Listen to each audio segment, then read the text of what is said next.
Good afternoon all, welcome back. So we'll start with our next session, and again the opinion and poll is open for this session. You can start submitting your responses. And also one thing, for the panel discussion you have to submit your questions. You can go and put your questions at the Excellent booth. Yeah. So may I now request Ms. Shakina Sheikh over the stage, and I'll do the introduction. Please come over.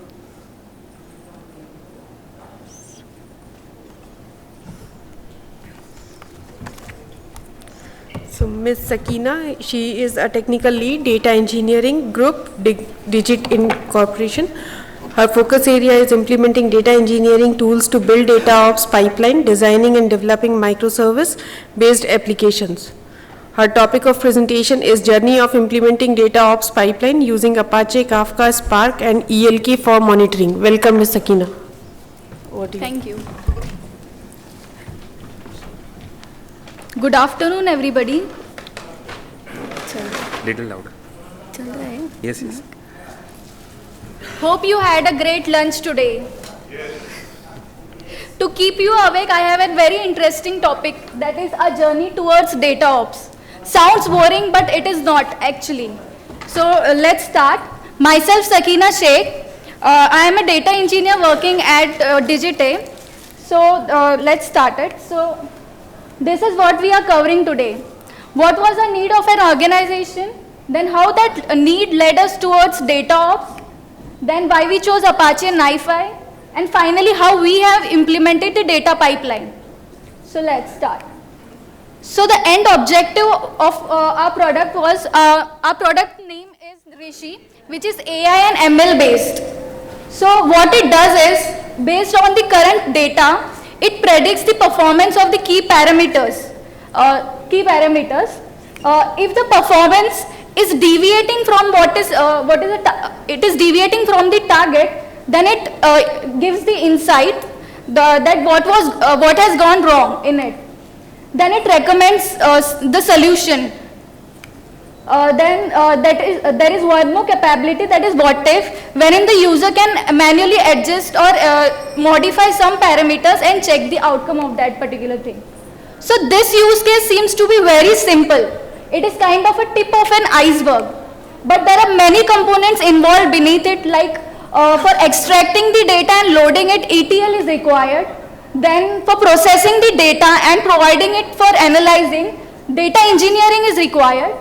Then for analyzing the data and providing insights, data science is required.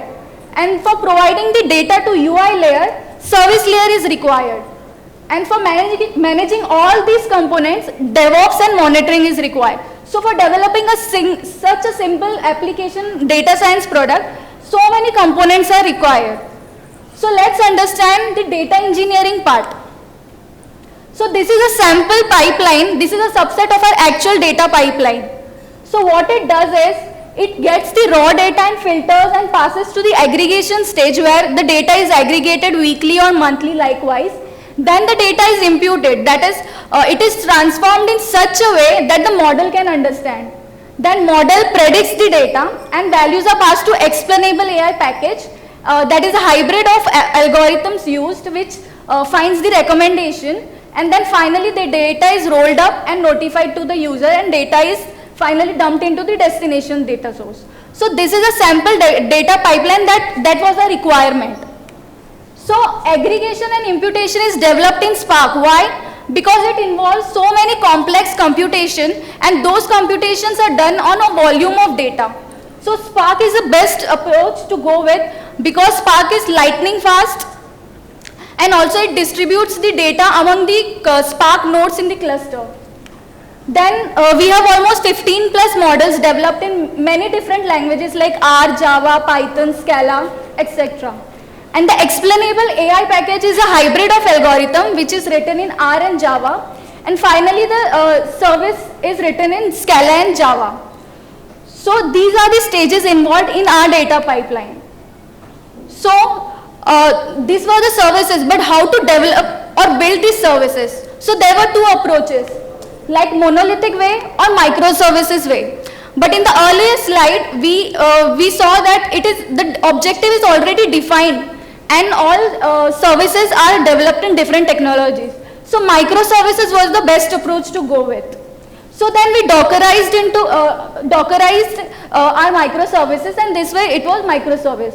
But how to invoke these microservices? So there are two approaches. Like either we could have gone with synchronous one or asynchronous one. For synchronous, the next stage has to wait for the previous one to get completed. But in asynchronous, everything runs parallelly. So then we tried to explore the synchronous approach with our data pipeline. So it was like the next stage is waiting for the previous one to get completed. So if any of these services is taking too much time, then it can become bottleneck. So synchronous processing was not a good approach to go with. So then we tried to explore the other option, that was asynchronous one. So how to go with that? So then the dependencies between the services was gone, and each microservice is now listening to its own Kafka queue. We have used queue system here, that is a Kafka queue, and each one is processing its own job now. So this way we have implemented the event driven one. But in our case, we have used a hybrid of one, that is a synchronous plus asynchronous, because some of the stages have to wait for the previous one to get completed. So then there was a performance issue in some of the services. It was becoming bottleneck. So then since we were using Kafka queue, we have easily increased the number of instances to multiple, so that it can process the jobs parallelly. So this way we have addressed the performance issue. Then the question is like, is this a data ops? Yes. No, not yet. Let's see the definition. What is data ops? So data ops is like automation, process oriented, quality, agility, monitoring, orchestration. All these components are involved in data ops. So let's understand how data ops is different from DevOps. So since morning we were listening what is data ops, it all revolves DevOps, sorry. Since morning we were listening about DevOps. So everything was revolving around the code and building it. Similarly, data ops is built on the principles of DevOps itself. So in this case, in case of data ops, instead of code, we are developing a data pipeline. So it is like development of data pipeline, orchestration of that particular pipeline, testing it, deploying it, and finally monitoring it. So in DevOps, we use Jenkins for orchestration. Similarly, there is a need for an orchestration tool in data ops also.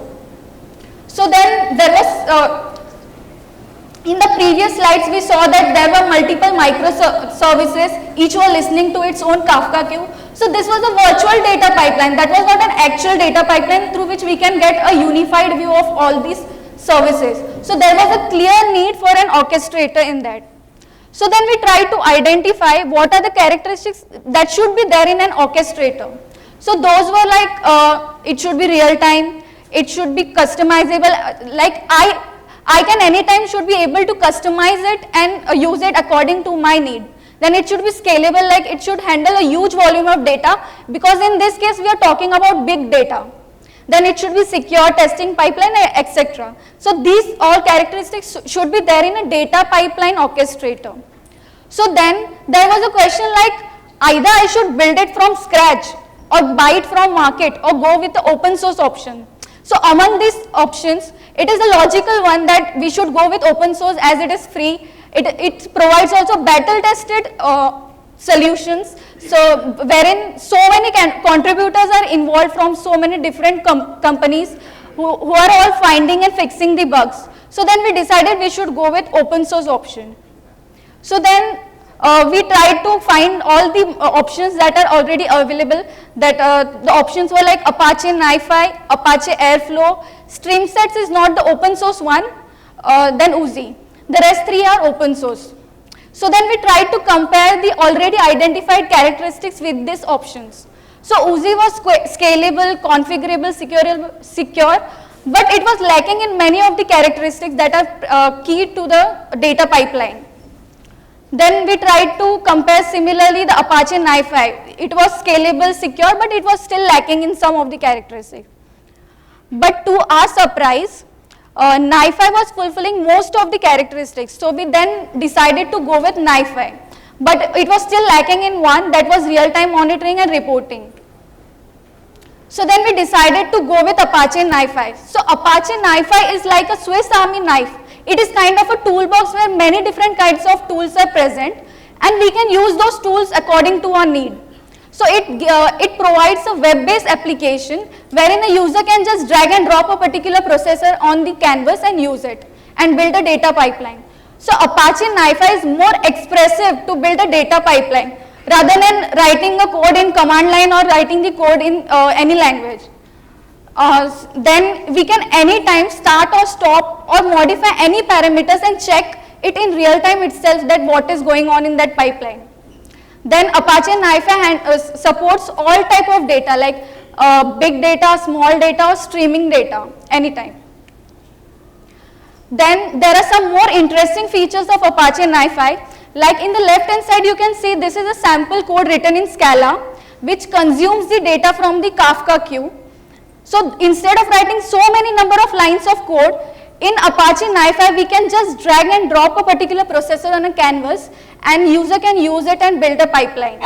So even a non-developer can use this particular application to build a data pipeline. It is kind of a black box for him where all the complexities are hidden. Then there are 293 plus processors that are already given in Apache NiFi, so we can just use it. So it is it is fulfilling most of the requirements that a developer encounters while developing any application.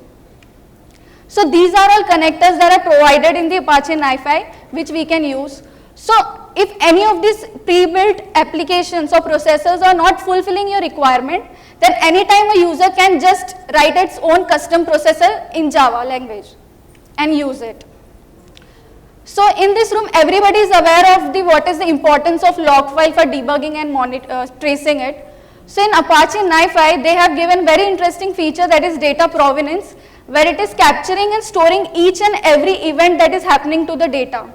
So through this feature we can easily trace from where the data was originated, then how it traversed all the paths, how much time it took to reach the destination, etc. So all these events are captured in this way. This is the lineage, the graphical view, and anytime we can rewind it, and for anytime we can rewind and go backward and forward and check and investigate the data.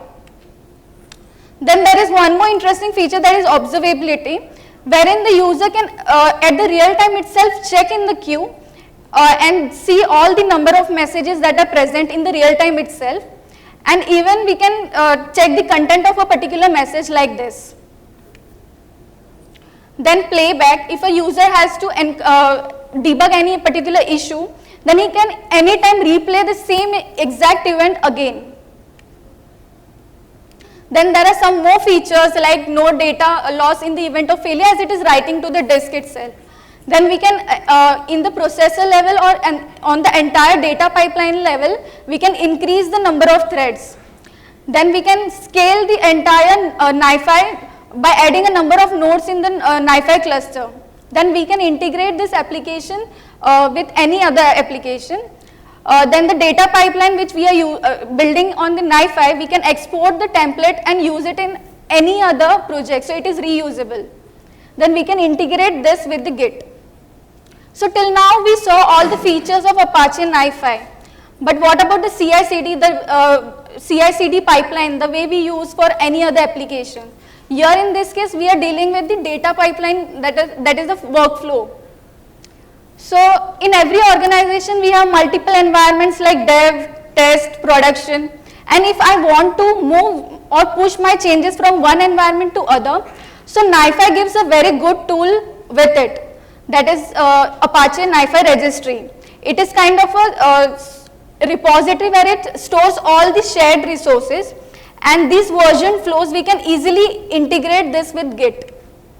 This is how it looks. These are the versions that are committed in the workflow.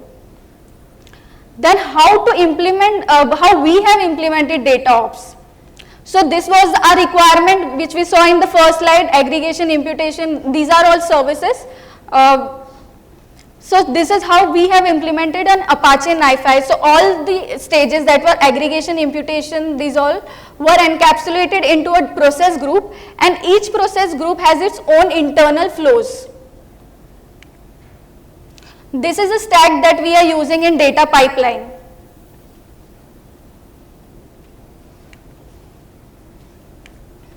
So we followed some conventions while developing the data flow. So entire data flow was divided into stages, then stages were divided into jobs, and then jobs were further divided into steps. We did this logical grouping so that we can easily monitor it or reuse the actual component in some other place. So now can we call this a data ops? Yes, but again let's revisit the definition of data ops. So one important part is still missing, that is monitoring. So for every application, that is a production ready application, should have monitoring in place.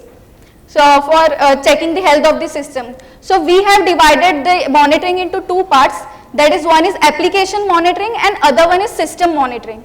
So application monitoring is actually monitoring the pipeline which we just now saw. So this is the application monitoring. Actually Apache NiFi comes with pre-built controller services, like they are reporting tasks through which we can send all the metrics or statistics of an data flow to the external system like Grafana or Ambari or any other external system. In our case, we have used site-to-site provenance controller service. So what happens is, like I told you in the previous slide, that we are the NiFi is capturing the each and every events in the provenance. So those events are sent to monitoring pipeline. So we have another pipeline, that is a monitoring pipeline which captures those provenance events, filter it and massages it, and then it sends those provenance events to Elasticsearch, where we are plotting the Kibana dashboard. So how many of you are aware of ELK stack for monitoring? Okay, so I don't have to explain that. So this is how it works. The core flow sends the events to NiFi monitoring, then monitoring sends those events to Elasticsearch, through which we are plotting the Kibana dashboard. So this is a dashboard where we are plotting the flow level to step level, where we are checking the execution time of how much time each stage or this stage or job took. So this is easy to find the bottleneck of performance bottleneck. This is the aggregated view which we are capturing. Then this is a granular level of information. This is easy to debug. Then the next monitoring comes as system monitoring. So this entire pipeline involves many components that are present in infrastructure like Cassandra, Kafka, Spark, NiFi core itself. So to monitor all these systems, we are using Heartbeat to capture all the metrics in a centralized place, and that Heartbeat is sending all those metrics to Elasticsearch, and we are plotting the dashboard. So now we can call this a data ops. Now data ops is done, but how to deploy this data ops? So for deploying this data ops, we require DevOps itself. So here we are using a hybrid strategy of deployment, that is we are using Azure Kubernetes service plus Azure VM. Why? Because the MLs are not performing that well into containers. So we are using Azure VM also. And we have used Kubernetes for deployment because it is cloud agnostic. Then since we have deployed this entire infrastructure on cloud itself, so we thought it would be a good idea to go with serverless functions because it is cost effective. So we are in a process to move some of our stages, some of our services as serverless functions. And as I mentioned earlier, if any of the pre-existing processors are not satisfying your need, then anytime you can create your own custom processors. So there was no InfiniSpan, we are using InfiniSpan server for caching. So that processor or connector was not present, so we have developed it and open sourced it. And we are in a process of publishing more. So the summary is like, we went for microservices architecture, which was event driven with Kafka, and then there was a need for an orchestrator, so we chose Apache NiFi, and we follow monitoring driven development, and we used ELK for real time monitoring. That's all for the session. Thank you. Thank you. Thank you, Ms. Sakina. So you can actually ask the questions to the audience now.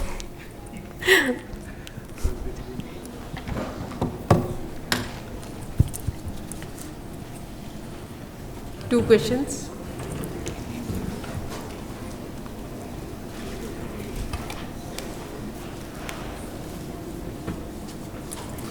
If anybody can tell the definition of data ops, what all components should be there in the data ops? Provisioning, versioning, monitoring. Some of them are right. I think he also want to attempt. Who? Is that right? Yeah. So it is build, test, deploy and monitor. Yeah, correct. That's the correct one? Okay, please. Please come over the stage.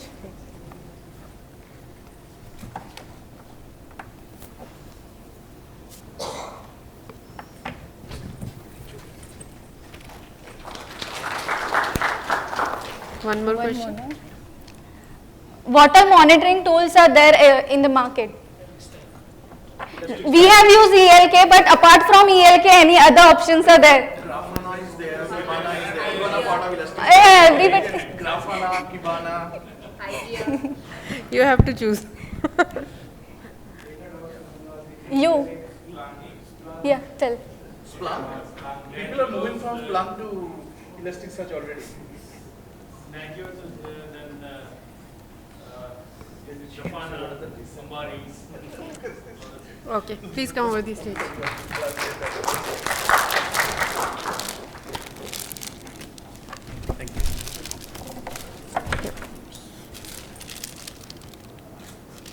Okay, please be here. May I now request Ms. Divya Vaishnavi, Senior Program Manager at Microsoft, to felicitate the speaker.